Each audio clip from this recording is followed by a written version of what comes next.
So I was saving this to go live, but I do have a surprise for you. A very big surprise. What's going on? The one and the only Rug Rug is coming on the show for you. Stop lying. I'm just kidding. Oh, I was gonna have to be real with the guy. I was gonna be, listen, dude. I don't think you should fight anymore. We already gave you the nomination for retirement. We gave you that. Imagine if I had him on the show. The ban for life nomination. Yeah, I mean, dude, if you had him on the show, that'd be a problem. What is that? A full cup of vodka I'm drinking. No, you're lying. Dead serious. It's all vanilla vodka. Why? I don't know. It's been tasting good lately. I've been liking that hard liquor. That's some white girl shit, dude. You got a white girl drink and a white guy sweater on. Well, I'm a white guy. I don't want to show you my Johnson, but let's get into the fights, all right? All right, where are we starting? We'll start with there's no boxing this weekend, eh? And we'll talk about Bellator first. Okay. I don't have the card up, but what fight do you want to start with? Well, let's talk about the last two. We'll start off with the newly going to jail for 5 years almost, Anthony Rumble Johnson. Dude, human. He's not gonna go into jail, man. It's one of those things where it's like they make it sound way worse to begin. It's like every time Gervonta Davis gets arrested, they're like, "Oh, he could be facing life." Like, okay, he do like a weekend and pay a fine? Like, Rumble's not going to jail. That's maximum. Exactly, that's maximum. So it's not even worth talking about. He'll be fighting on the next fight. The fight's still on. He might be paying the bills with it, but the fine, but is what it is. So if you guys live under a rock and you missed it, Anthony Rumble Johnson took on Jose Augusto, a.k.a. Gugu, which you'll never hear me refer to him as again because that's some weird-ass nickname that I just don't want to say. And it was what'd you think? What'd you think with the fight? It was a good fight. Yeah, it was really good. I thought I thought he was going to get clipped. This is the way he was fighting. I'm like, he's going to get clipped. He was too rushing, and he was getting countered a bit, and I wasn't surprised he got clipped there. Yeah, so physically, I thought that was the best Rumble we've seen in like I don't know how long because he looked better now physically than he did in his run in the UFC before retirement. He's like his body just looked better. He was more cut. He didn't look. He was just puffy.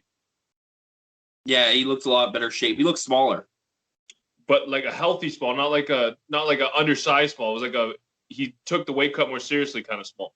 Yeah, he looked good, but it was good. It was a brutal knockout. But there was some ring rust, and I think if he had been fighting Romero, it could be a blessing in disguise because that was he left his chin out there to be hit. He hurt the guy, and he kind of just went after. He spilled blood, which is good, but again, it's just like you could tell that he left his chin hanging out there, and Prime Rumble didn't do that. He definitely had ring rust. You could tell that was the best thing scenario for him was getting that fight under his belt. 100%. So I think that makes the Romero Rumble fight even better. Which, in my mind, I honestly I think it's better for Bellator if Nemkov beats Rumble, which is the likely outcome. Anyways, because then we get Rumble versus Romero even faster. If Rumble keeps winning in the tournament, then we have to wait like a year till the tournament's over until we get Romero versus Rumble. But Nemkov keeping the belt, fighting either Corey Anderson or Ryan Bader, it's still good. It's a good fight. And then we get Rumble versus Romero on the outside of the tournament. So I think it's best case scenario for Bellator if Rumble loses. I think that Romero needs a win too. No, why? Why does he need to win? Rumble just beat some guy nobody even knew. I don't think Romero doesn't need to win to get that fight. I don't know. I just feel that's true, but I just don't want to. He's risky. They should feed him a can, I guess. Just get him a little momentum. Man's got like 4 in his last 5. Like age isn't the best thing for him right now. Yeah, but also he's 43, 44 years old. You don't want to keep putting off these big fights. They need to happen now. He's not getting any younger. That's true. But the main event, you and I were both wrong. We thought Juan was going to dominate this fight. Sergio Pettis, younger brother of Anthony Pettis, looked really good, man. He was counterpunching. The pressure was good. I don't know what else to say. I feel like Juan just every time he backed up Pettis couldn't counter him off the back foot. He just didn't back him up enough. Pettis looked really good, but I just don't think that Juan could handle the counter shots, and he just got struck. Period. And he couldn't maintain a takedown. Every time he took him down, Pettis bounced back up. Pettis, he looks like you think he's a little bit small for 135, especially coming up from 125, but he looked good. He didn't look small. No, he looked thick. Sets up a good fight with him and Horiguchi. Or if they don't make the Rizin fight, which I think it's a shame, honestly, that they didn't give Juan that fight because Juan was Mr. Bellator. He's been in Bellator for how long? They should have done that fight with him versus Horiguchi, but Pettis did call out Horiguchi, so we might see it, but I think they're going to be more likely to make the Magomedov fight, personally. Yeah, probably. And then I think that would give you Archuleta versus Stouts. Yeah, that makes sense. Yeah. Is what it is. But we had some UFC this week. We'll talk about Cowboy. It's sad, man. But you know what? I like Alex Morano. Came on the show, super good guy. It was good to see him get a good win. Cerrone's on like 5 losses now. I think he could have lost 6 in a row if it wasn't for a point deduction. Dana White said today he's going to get another fight at lightweight because that's what he's wanted. So I agree with it. I mean, I'd like to see him fight like Michael Johnson would be nice. Needs to do him a favor. Wait, there. We're good. Let's talk about Cerrone. Okay, so basically what I'm saying is the UFC needs to do him a favor and kindly show him the door because, yes, he's Donald Cerrone. Yes, he's Mr. UFC. Yes, he fills in on short notice. He just took a short notice fight against Alex Morano. But he's damaging himself. Like, he's damaging the legacy he had, which, I mean, people build up this legacy he had. I don't see it personally. I mean, he fought a lot of guys, so you're going to fight a lot of guys, you're going to get some wins. But he lost a lot of fights, too, and he I don't know. I love Cerrone, but for people to call him a Hall of Famer, I'm just going to be honest, I don't think he is. But he needs to be shown the door because he's damaging himself, and he's going to get hurt out there. He would have got hurt if the ref didn't save him from that fight. Yeah. It is what it is. It's sad, but I don't know. I'd like to see him fight like Michael Johnson or a Joe Lozon. I want to see him get a win. I guess, but he can get a win somewhere else. I don't like. I've been saying this since we started this show. I've been saying the UFC needs to trade Donald Cerrone and another aging star for Douglas Lima. Now the window is closed. You're not going to trade a guy that's on a 5-6 fight losing streak. You just can't trade that guy. No trade value. Yeah, it sucks. But it is what it is. We also had a decent main event. Michelle Waterson, it was a good fight versus Marina Rodriguez. I had it 3-2 for Rodriguez. I had it about 3-2. One of the judges had it 3-2. One had it 4-1. I could see 4-1, honestly. The one round was the most dominant, though, for Michelle. They both looked good. I just think Michelle was just too small.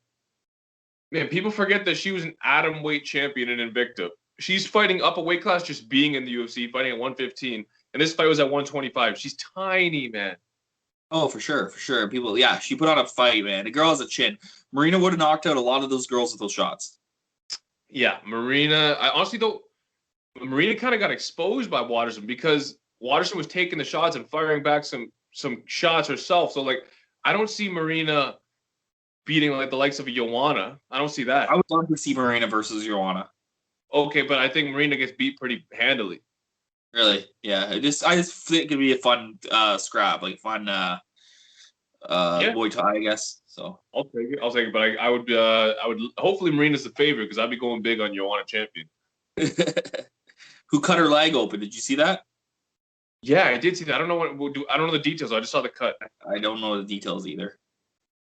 Yeah. So, anyways, I hope they give Michelle Waterson a favorable fight. I'm sick of seeing her lose these fights. Mm-hmm. What do they do with Michelle? I guarantee you know what they're gonna do. They're gonna throw her some savage like Tatiana Suarez or something. What do you think? What do you want to see them do with Michelle Waterson? Yeah, they're probably gonna give her someone like that, but I don't know. Maybe like an Angela Hill rematch. That was a good fight. Close. She's rebooked with Rebus. Keisha Torres. Okay, I'm good with that. So I think that'd be a good fight. I don't think they fought before. Ashley Yoder. Give me the Ashley Yoder fight. Oh God. Jillian Robertson.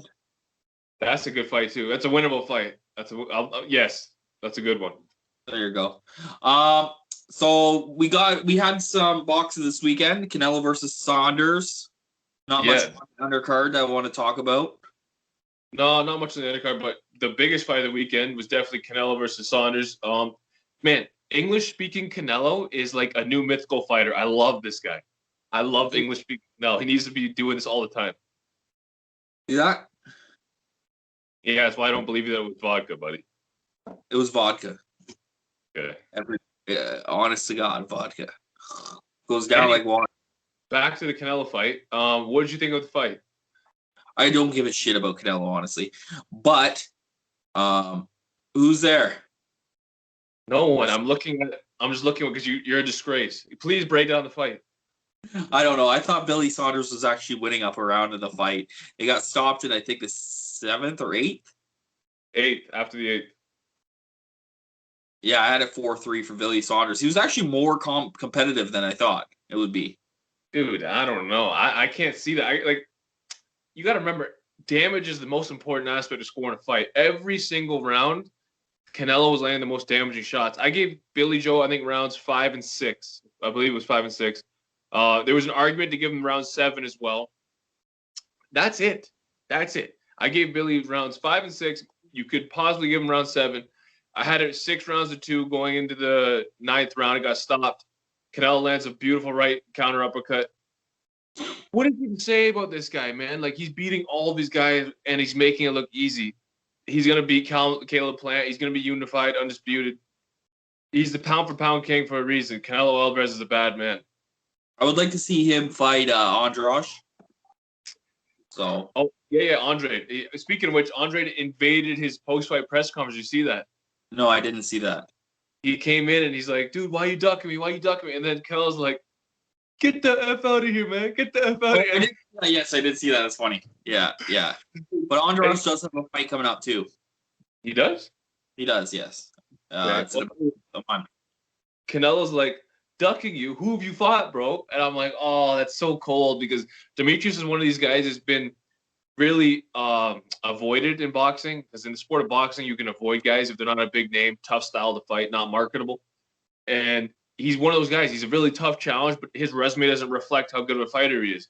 He's been a champion at 154, 160. I would love to see him fight Triple G, Canelo, or Charlo, but it just hasn't come to fruition, and it's disappointing because he's also promoted by Eddie Hearn, who's Canelo's promoter. So it's just disappointing.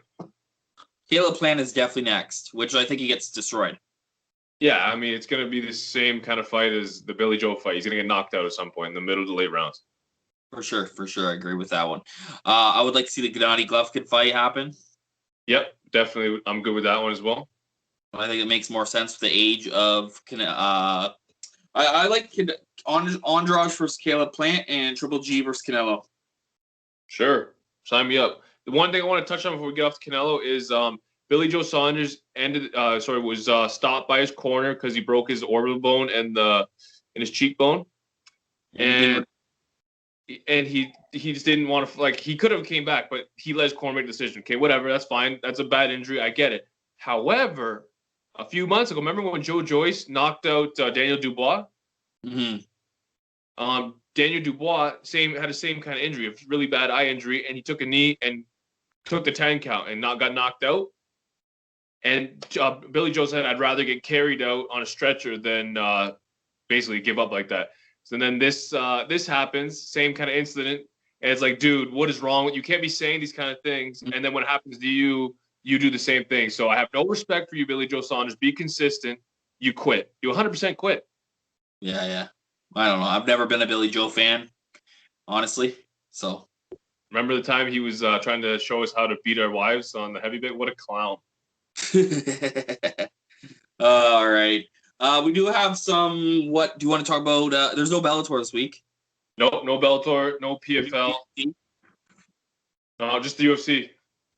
All right, so we do have UFC 262, Chandler versus Oliveira, and honestly, it's not the best card anymore.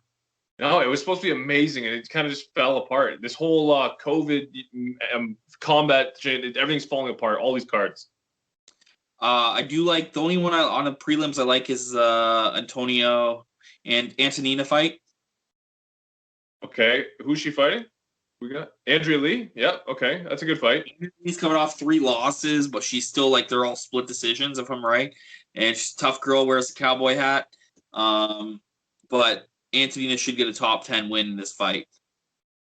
Yeah, and then in the main event of the prelims, we got the return of Jacare taking on Andre Muniz. I'm not familiar with Muniz. You know what this is, and I'm sorry if he's not a bum, but I'm saying he's a bum. Jacare's on a 3-fight losing streak, and they're trying to get him a fight because you know what they're going to do? He's going to win a fight. They're going to be like, Jacare has one more in him.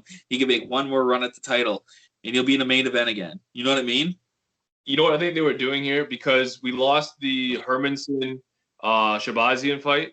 I think they were hoping that Shabazian beats Hermanson, which I was a big if. And then they were going to feed him to Jacare, be like, oh, he's going to fight the former champion, the legend, Jacare Souza. And then it's like, dude, that's not the same guy that fought back in Strikeforce. But that's what I think they were doing. They're trying to set this up, put them on the same card so that their schedules line up, and then just feed them to this young lion. Yeah, they're trying to boost Jacare up. Anyway, I would call it right now. I do think that Jacare loses a decision. I don't think he has it anymore. And I just think he retires after this fight. How dare you? How man? No Wikipedia page. Oh God, baby, Jacare. We're Florida Gators out here. We're Florida Gators. We're taking Jacare all day. Strikeforce, baby. He loses. I'll bet you on that one. What decision?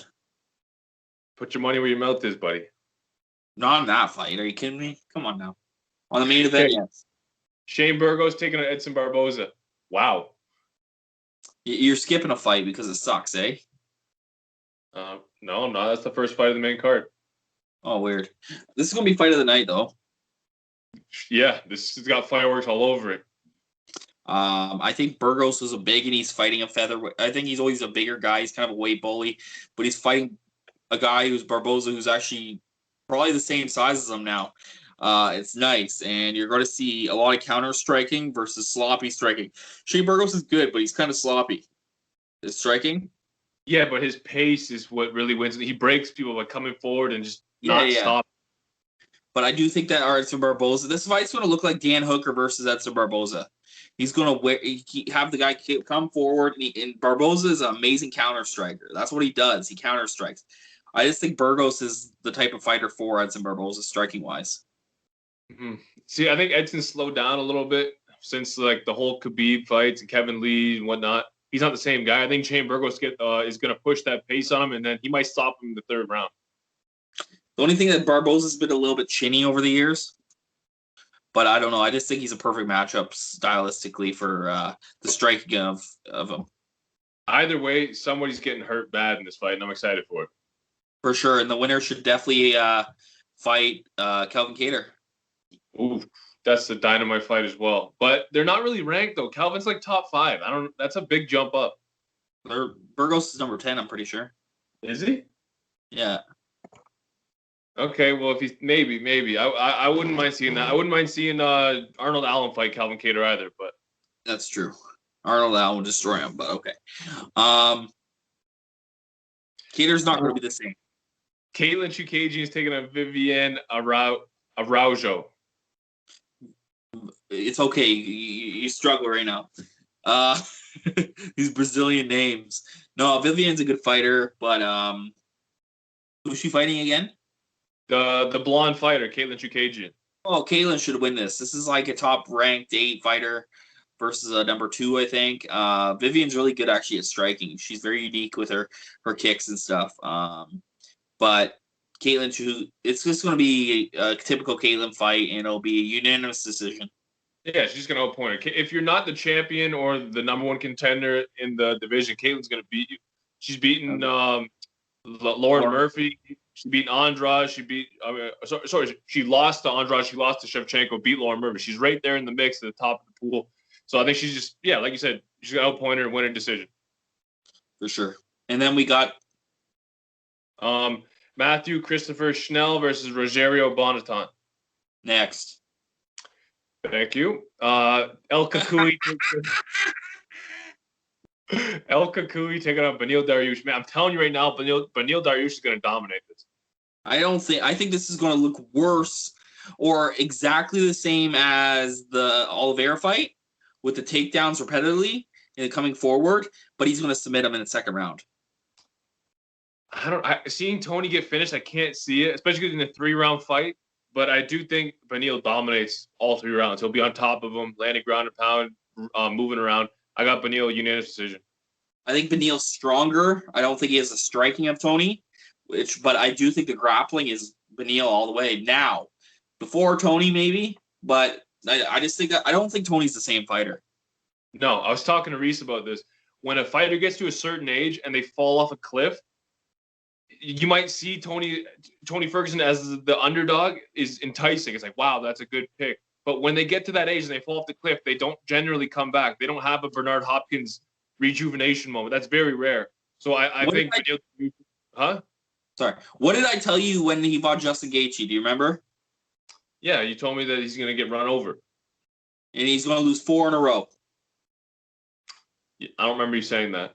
I said we'll look at that prediction. I said he'll get run over. He'll lose 4 fights in a row and he'll retire. Oh, well, we both said that Charles was going to destroy him, and he did. So he's just getting bad style matchups. And Tony's kind of getting to that point where he overrated a little bit. I don't think he was overrated. He was older when he got to that point in his career. The peak of his career was in his mid-30s. That's tough. And he was a former world champion. Like, that's, you know what I mean?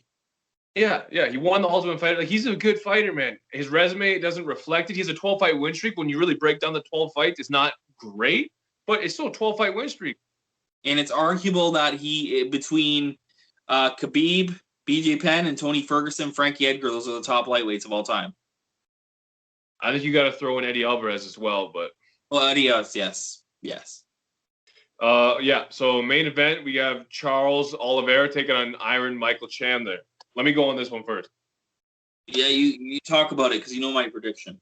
So, honestly, huh? Michael Chandler's my favorite. I think if you look at the resumes, Chandler's beaten the better fighters. He's coming in off of a more impressive performance, which is crazy to say because DeBronx just went 5 rounds, dominated Tony. But look what Chandler did to Hooker. People don't do that to Dan Hooker. The momentum is hot on this guy. He joins the UFC. He's getting this big push. He starts this guy in 1 round. I think he's primed, ready to go. I think Chandler's going to knock him out within 2 rounds. He's never been choked out. So Charles is a great grappler. Has he ever fought a grappler quite as good as Charles? Probably not. But he's never been choked out. That's a huge feather in his cap. I also don't think that Chandler's going to go for the takedown. I think that'd be a mistake. And Charles is going to have a hard time taking down Chandler. With that low center of gravity, I think Chandler's a better wrestler than Charles. It's going to be mostly on the feet unless Chandler chooses so. And I think he knocks him out. All right, let me get into this. My story, well, it's a book. I look at it 2 different ways. So I keep thinking that Charles Oliveira's only way to win is to take Michael Chandler down, who is a NCAA or whatever the hell wrestler. So it's not going to happen. If he doesn't want to be taken down, he's not going to be taken down like Tony. Let's be real. Chandler is way stronger than him. Lower power grab, like how much stronger? Crazy amount. He'll throw him off. But so he's not going to get him down. I think, that being said, and Chandler's my favorite fighter, lightweight ever. And I just think that Chandler's been a little chinny. He's going to keep his chin up. I got Chandler get knocked out in the second round. How dare you? Yeah. You think he's going to get knocked out by Charles Oliveira? I think that Charles has been saying he's going to stand with him. I think that Michael Chandler's going to take his striking for granted, and he's going to counter with the right hand, and he's going to get tucked. Man, I think if Charles is smart, he plays the leg kick game because we've seen Chandler's been susceptible to those in the past. I think that's the only go. You're receptive to overhand rights. 100%. But that's been a huge. Like he's literally lost a fight because of leg kicks. Like Brett Primus won the belt off him because he shut his leg down with leg kicks. Then even the Hooker fight, Hooker was landing some good leg kicks. You could tell it affected Chandler.